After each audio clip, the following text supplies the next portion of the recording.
یہ حدیث ہے صحیح سند کے ساتھ، سیدنا سعید بن زید رضی اللہ تعالیٰ عنہ فرماتے ہیں اشرا مبشرہ صحابہ کے بارے میں کہ یہ کون کون ہے اشرا مبشرہ، ٹھیک ہے؟ تو رسول اللہ صلی اللہ علیہ وسلم نے فرمایا تھا نا جن کے متعلق کہ ابو بکر فی الجنہ، عمر فی الجنہ، عثمان فی الجنہ یا علی فی الجنہ، تو یہ 10 صحابہ ہیں جن میں سے پہلے 4 خلفائے راشدین کے بعد طلحہ،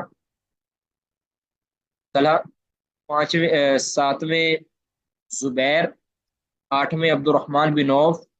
9ویں سعد بن مالک، اور 10ویں ہیں سیدنا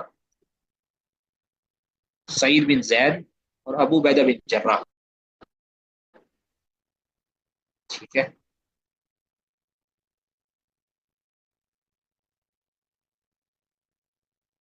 عبیدہ بن جراح بھی ہیں اور سعید بن زید رضی اللہ تعالیٰ عنہ بھی ہے۔ تو یہ اشرا مبشرہ صحابہ ہیں جن کو نبی صلی اللہ علیہ وسلم نے ایک ہی مجلس کے اندر نام لے کر جنت کی بشارت دی ہے، ہم ان پر ایمان لاتے ہیں۔ چھٹا ہے، اچھا اگر آپ محسوس نہ کریں تھوڑا سا ہم پڑھ لیں جی،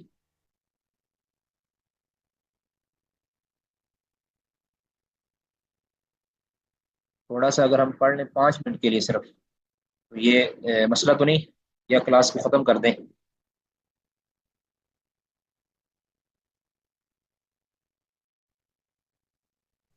السلام علیکم ورحمۃ اللہ، جی شیخ جاری رکھیں، بارک اللہ فیک۔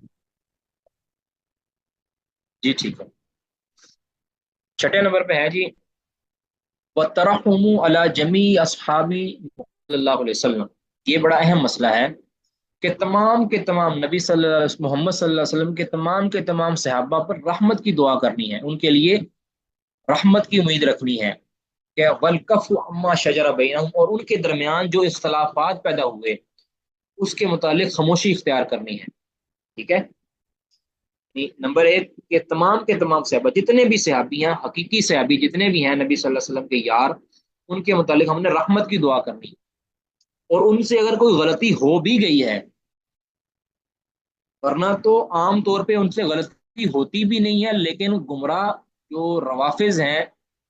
نیم رافضی ہیں، جو شیعہ حضرات ہیں، وہ ان صحابہ کے اوپر جھوٹے الزام لگاتے ہیں، اکثر کا تعلق تو جھوٹے الزاموں کے ساتھ ہے، لیکن اگر کہیں ان سے غلطی ہوئی بھی ہے تب بھی جب اللہ نے ان کو جنت کی بشارت دے دی ہے تو ہم نے ان کے متعلق زبان کو بند کر لینا، یہ اہل سنت کا عقیدہ۔ ان کے درمیان جو بھی آپس میں ان کے اختلاف پیدا ہو گئے، سیدنا علی رضی اللہ تعالیٰ عنہ کے درمیان سیدہ عائشہ رضی اللہ تعالیٰ عنہ کے درمیان، اس طرح سیدنا مغیرہ، اسی طرح سیدنا معاویہ رضی اللہ عنہ مجمعین، ان صحابہ کعبے صحابہ کے درمیان اگر کوئی آپس میں اختلاف بھی پیدا ہو گیا ہے تو ہمارا کام کیا بنتا ہے؟ خاموشی اختیار کریں، سب کے لیے رحمت کی دعا کریں، ان میں سے سارے کے سارے اللہ رب العزت کے جنتی شخصیات ہیں، مغفور ہیں، مرحوم ہیں، اللہ نے ان کے لیے رحمت کے وعدے کیے ہیں، اور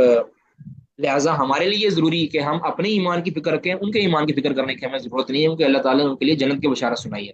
اب ان کے جتنے معاملات ہیں اس طرح کے، اگر ان سے بشری تقاضوں کے مطابق غلطی بھی ہوئی ہے، میں تو کہا کرتا ہوں اگر جو صحابہ واضح طور پر بھی غلطی کر ہے نا، واضح طور پر بھی غلطی، اللہ تعالیٰ نے ان کے وہ گناہوں کو بھی معاف کر دیا۔ اب جن صحابہ سے بتقاض بشریت زنا ہو گیا مثال کے طور پر، اب وہ جو زنا ہو گیا اللہ تعالیٰ نے ان کو بخش دیا ہے، اور ان کی گواہیاں موجود ہیں، رسول اللہ صلی اللہ علیہ وسلم کے صحابی گناہ کر بیٹھے تو کسی نے کہا کہ بھی یہ اسی طرح کر بیٹھے، یہ اگر اپنا بچاؤ کر لے، تو اس نے فرمایا کہ انہوں نے ایسی توبہ ہے، اگر یہ توبہ اگر کوئی ٹیکس خور بھی کرتا نا اللہ تعالیٰ اس کو بھی بخش دیتا۔ اور دوسری سے زنا ہو گیا تھا، غامدیہ نامی عورت، غامدیہ عورت، ان کے بارے میں فرمایا کہ اگر جو توبہ انہوں نے کی ہے نا، لقد تاب توبۃ لو تابها، انہوں نے ایسی توبہ کی ہے کہ اگر یہ توبہ ایک پورے امت کرتی نا، یا ایک پورا علاقہ کرتا، یا ایک پوری گروہ کرتا، تو اللہ ان گروہ کے تمام افراد کے گناہوں کے اللہ معاف کر دیتا، یعنی ان کی توبہ اس طرح تھی۔ تو گویا صحابہ سے اگر واضح طور پہ غلطی ہو گئی ہے نا تب بھی اللہ تعالیٰ نے ان کو معاف کر دیا ہے. ہمارا کام کیا بنتا ہے؟ ان کے لیے رحمت کی دعا کرنا، اور ان کے اب باہمی جو چپکلشیں ہو گئی ہیں ان کے متعلق، جو ان سے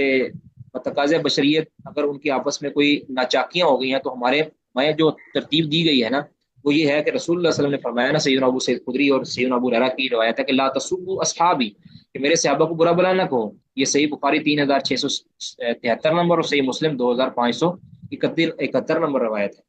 اسی طرح سیدہ عائشہ فرماتی ہیں، یہ یعنی سارا خلاصہ نکال رہی ہیں. سیدہ عائشہ اس دور کی بات کر رہی ہیں کہ جب لوگ صحابہ کرام رضوان اللہ علیہ مجمعین کو برا بلا کہنے لگے تھے. سیدہ عائشہ فرماتی ہیں، یہ صحیح مسلم 3022 نمبر روایت ہے. سیدہ عائشہ فرماتی ہیں کہ امیروا ان یستغفروا لاصحاب النبی صلی اللہ علیہ وسلم فسبوهم،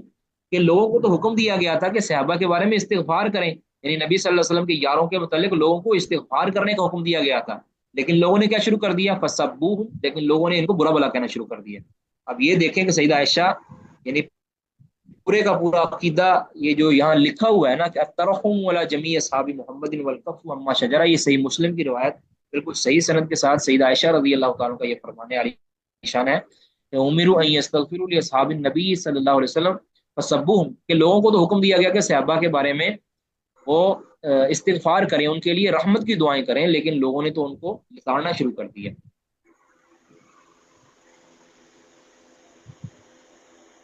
اب آگے جی بس یہ ہم اس کو یہیں پر ختم کرتے ہیں جی. اگر کسی کا کچھ سوال ہے وہ سوال کر سکتے ہیں، ٹائم کو زیادہ نہیں پھیلانا چاہتے. کوشش کریں گے ہم کل انشاءاللہ اس کو مختصر انداز کے اندر ہم اس کو مکمل کریں. جو اشکالات ہیں ہم اس کا انشاءاللہ ازالہ کرتے جائیں گے ساتھ ساتھ. کسی کا اب کوئی سوال ہے تو وہ پوچھ سکتے ہیں.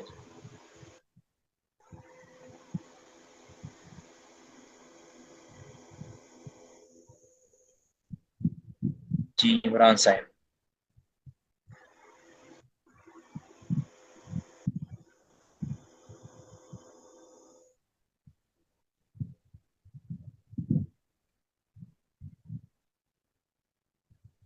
کسی کا کوئی سوال نہیں جی؟